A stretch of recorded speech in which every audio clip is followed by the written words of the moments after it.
I came home from a 3-week job expecting nothing more than a warm meal, a quiet night, and the comfort of seeing my family again.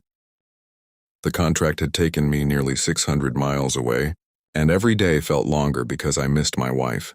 Linda and our son Daniel. I had worked 12-hour shifts, slept in a small motel room, and counted the days until I could finally return home.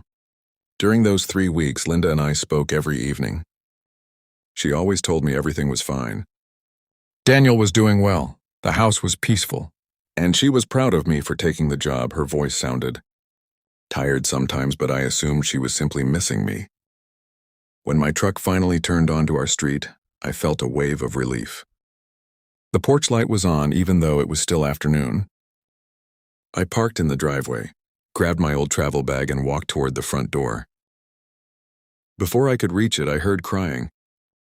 At first, I thought the sound was coming from a television. But as I stepped inside, I realized it was Linda. She was sitting on the living room floor beside the couch, holding a photograph against her chest. Her face was red and tears ran down her cheeks. She looked up when she saw me, but instead of smiling or rushing toward me, she covered her face. "Mark," she whispered, "you're home."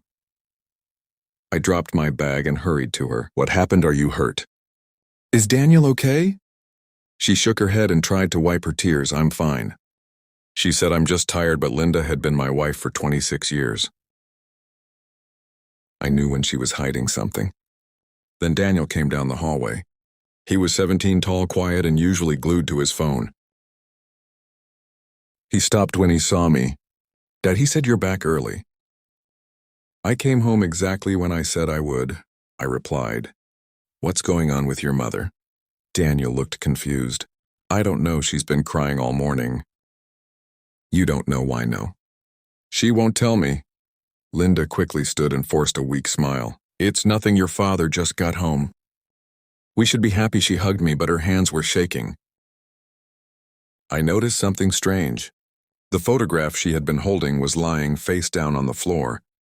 When I picked it up, I saw an old family picture. It showed Linda, Daniel, and me standing in front of the house 5 years earlier.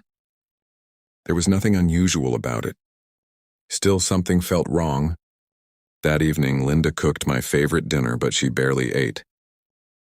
Daniel kept asking her whether she wanted to see a doctor. She insisted she was fine. After dinner, I carried my bag upstairs. As I entered our bedroom, I noticed that the closet door was slightly open. Inside, several boxes had been pulled from the top shelf. Linda usually kept old family documents there: birth certificates, insurance papers, photographs, and letters.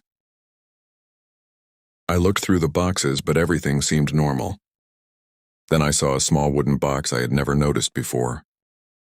It was hidden behind a stack of old blankets. The box was locked. I called downstairs, "Linda, what is this?" She came up slowly the moment she saw the wooden box in my hands. Her face changed. "Put that back," she said. "What is it? Please, Mark." "Just put it back." While she looked toward the bedroom door, making sure Daniel was not nearby. "It's something from before we were married." "What kind of something?" "I can't talk about it." Her answer only made me more suspicious. For 3 weeks I had worked far from home. Now I returned to find my wife crying, my son confused, and a locked box hidden in our closet. I placed the box on the bed. "Linda, I love you, but I need the truth." She sat beside me and stared at her hands. Finally, she said, "The key is in the kitchen. I found it inside an old coffee tin." When I returned, Linda was still sitting on the edge of the bed. I unlocked the box. Inside were dozens of letters tied together with a faded blue ribbon. Beneath them was a small silver bracelet and a photograph of a young man I had never seen. The picture was old. The man had dark hair and a bright smile. He looked about 20 years old. I turned the photograph over. Written on the back were the words, "To Linda, I will always come back." My stomach tightened. "Who is he?" Linda closed her eyes. "His name was Robert." "Was he your boyfriend?" Yes. The answer hurt more than I expected.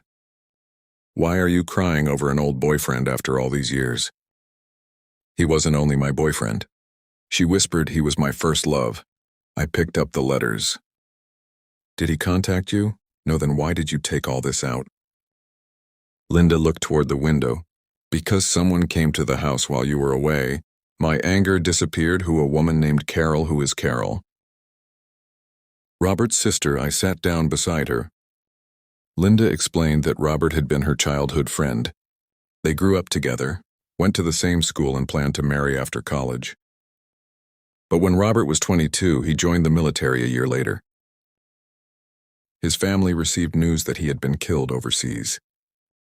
Linda was devastated. She eventually moved away, started a new life, and years later met me. But Robert's sister came here. Linda continued.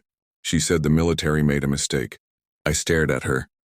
What do you mean Robert wasn't killed? For several seconds, neither of us spoke. Linda continued. He was badly injured. He survived, but he lost parts of his memory. He spent years in hospitals. His family believed he was dead because of an identification error. I looked at the photograph again, and now Carol found records showing that Robert had been alive all this time. Where is he? Linda began crying again. He died 2 months ago. The room became silent.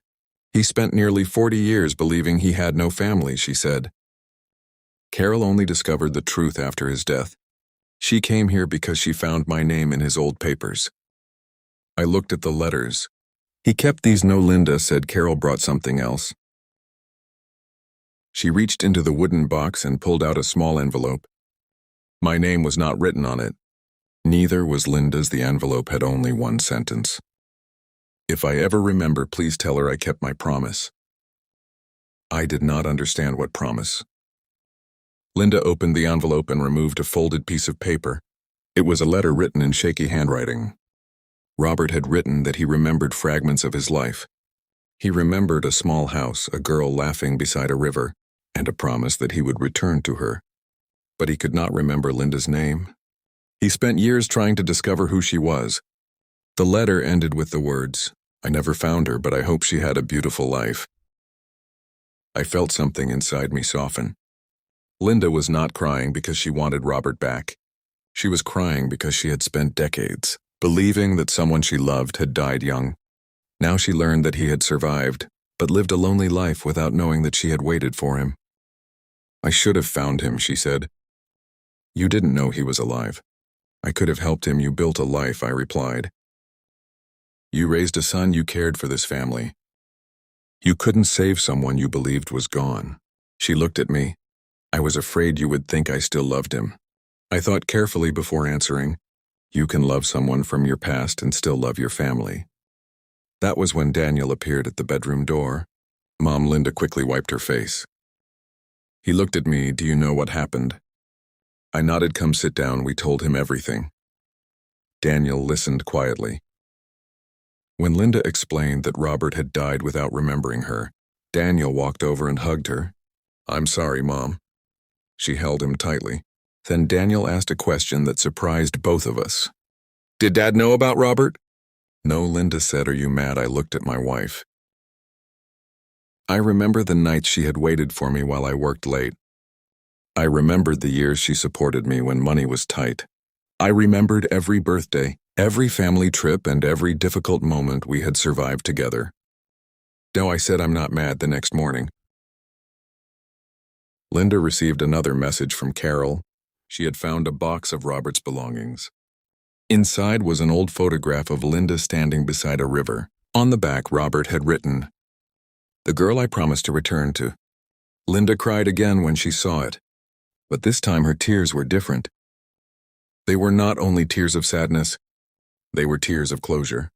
A few weeks later, we traveled to the town where Robert had lived. We visited his grave and placed the photograph beside it. Linda stood quietly.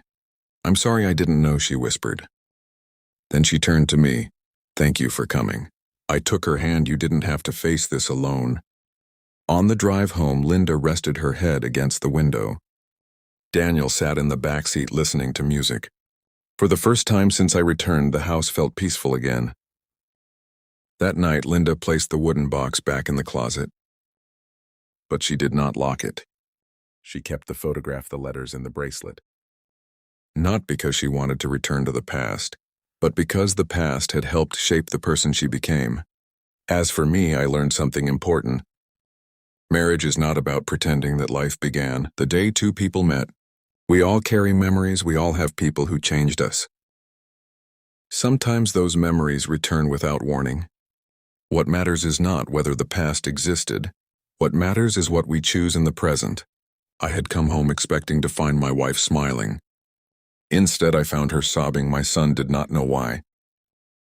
And when I checked the hidden box, I thought I had discovered a secret that would destroy our family. But the truth brought us closer. Sometimes the answers we fear are not betrayals.